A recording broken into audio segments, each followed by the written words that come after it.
Halo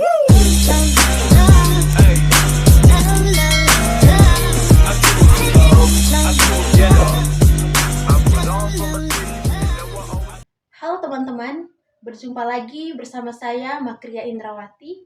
Kali ini kita akan membahas materi terkait hakikat HAM, jenis HAM, karakteristik HAM, serta DUHAM. Oke, kita mulai dari yang pertama yaitu hakikat HAM.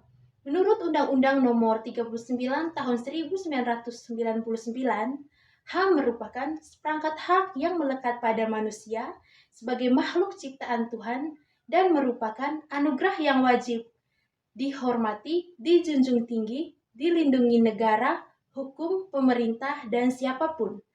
Dengan demikian, HAM merupakan hak yang melekat pada diri manusia sejak manusia itu dilahirkan. Dan hak tersebut berlaku seumur hidup dan tidak dapat diganggu-gugat oleh siapapun. Berikutnya, kita akan membahas terkait jenis-jenis HAM. Yang pertama, hak asasi pribadi atau personal rights. Contohnya adalah hak untuk memilih, memeluk, dan menjalankan agama, dan hak untuk bebas berpendapat, serta hak untuk berkeluarga. Yang kedua, hak asasi ekonomi atau economic rights. Contohnya adalah kebebasan dalam memilih pekerjaan, hak untuk membeli, menjual, dan menyewa. Yang ketiga, hak asasi politik atau political rights. Contohnya adalah hak menjadi warga negara, hak untuk memilih dan dipilih, kebebasan untuk masuk atau mendirikan partai politik, dan hak untuk berkumpul dan berserikat. Yang keempat, hak asasi hukum atau legal rights. Contohnya adalah hak untuk mendapatkan perlakuan yang sama dalam hukum dan pemerintahan. Yang kelima, hak asasi sosial dan budaya atau social and cultural rights.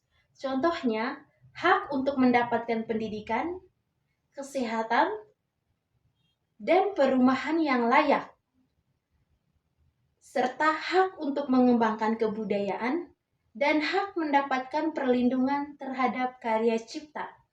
Yang keenam, hak asasi dalam tata cara peradilan dan perlindungan hukum atau procedural rights.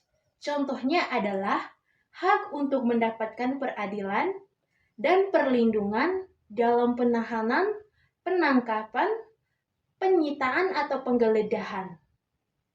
Berikutnya, kita akan membahas karakteristik HAM. Yang pertama, HAM melekat pada kodrat manusia. HAM adalah hak dimiliki seseorang karena dia adalah manusia. Hak ini didapat atau diperolehnya sejak dia menjadi atau diyakini sebagai manusia. HAM sering disebut sebagai hak kodrati atau natural rights, karena HAM selalu dikaitkan dengan kodrat manusia sebagai makhluk yang berakal budi, berkehendak bebas, dan bersosial. Yang kedua, HAM berlaku untuk semua orang. HAM ada pada setiap orang tanpa memandang suku, agama, ras, usia, dan sebagainya. Tak ada syarat khusus untuk memiliki HAM kecuali dengan menjadi manusia. Semua manusia sama dalam HAM. Yang ketiga, HAM berkaitan erat dengan keluhuran martabat manusia. Manusia memiliki HAM karena dia memiliki martabat yang luhur. Akar dari keluhuran atau dignity pada sesuatu yang intrinsik dalam diri setiap orang dan diakui oleh orang lain.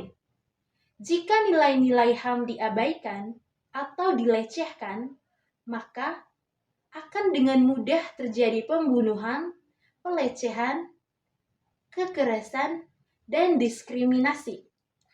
Yang keempat, HAM respek terhadap kebebasan manusia.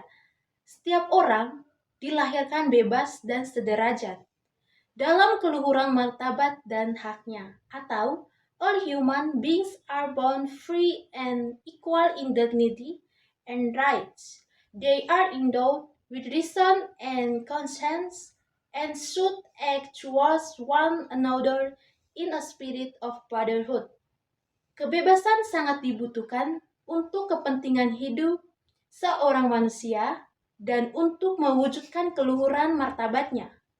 Kebebasan merupakan anugerah istimewa dari Allah dan diberikan sebagai tanda citra Allah dalam diri manusia.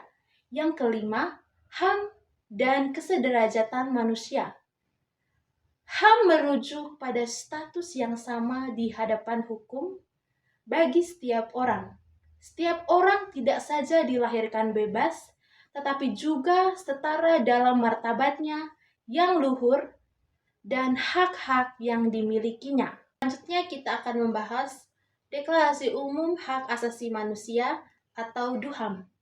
DUHAM atau Universal Declaration of Human Rights adalah sebuah dokumen internasional yang diadopsi oleh Majelis Umum PBB yang mengabadikan hak dan kebebasan semua manusia. Deklarasi ini disusun oleh Komite PBB yang diketua oleh Eleanor Roosevelt. Dokumen ini diterima oleh Majelis Umum pada tanggal 10 Desember 1948 di Place de Caillot di Paris, Prancis.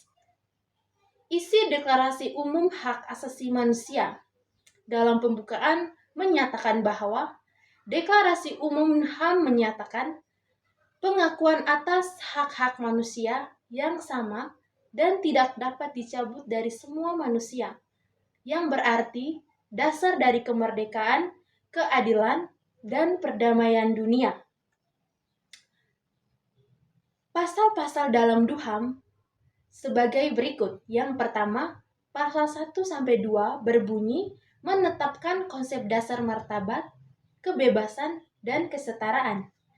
Pasal 3-5 berbunyi menetapkan hak-hak individu lainnya seperti hak hidup dan larangan perbudakan serta penyiksaan. Yang ketiga, pasal 6-11 yang berbunyi merujuk pada legalitas mendasar HAM dengan solusi khusus yang dikutip untuk pembelaannya ketika dilanggar. Pasal 12-17 menetapkan hak-hak individu terhadap masyarakat, termasuk kebebasan bergerak dan bertempat tinggal di setiap negara bagian, hak atas properti, hak atas kewarganegaraan, dan hak atas suaka. Yang kelima, pasal 18-21 yang berbunyi mengesahkan apa yang disebut kebebasan konstitusional dan kebebasan spiritual, publik, dan politik seperti kebebasan berpikir, berpendapat, berekspresi, beragama, dan berhati nurani, berbicara, berserikat secara damai, serta menerima dan menyampaikan. Yang keenam, pasal 22-27 berbunyi mendukung hak-hak ekonomi, sosial, dan budaya individu, termasuk perawatan kesehatan. Pasal menjunjung tinggi hak yang luas untuk mendapatkan standar hidup yang layak dan secara khusus menyebutkan perawatan yang diberikan kepada mereka yang sedang hamil atau anak-anak. Yang ketujuh, pasal 28-30 berbunyi menetapkan acara umum untuk menjalankan hak-hak ini, bidang-bidang mana hak-hak individu tidak dapat diterapkan, tugas individu terhadap masyarakat, dan larangan penggunaan hak-hak yang bertentangan dengan tujuan organisasi PBB. Selanjutnya, negara-negara yang sudah meratifikasi DUHAM. Dari 58 anggota PBB saat itu, 48 memberikan suara mendukung, tidak ada yang menentang, 8 abstain, dan 2 tidak memberikan suara. Namun, pada saat ini, terdapat 193 negara Perserikatan Bangsa-Bangsa atau PBB yang telah meratifikasi. Baik teman-teman, itu saja materi terkait hakikat HAM, jenis HAM, karakteristik HAM, serta DUHAM. Semoga apa yang saya berikan bisa bermanfaat untuk teman-teman semua.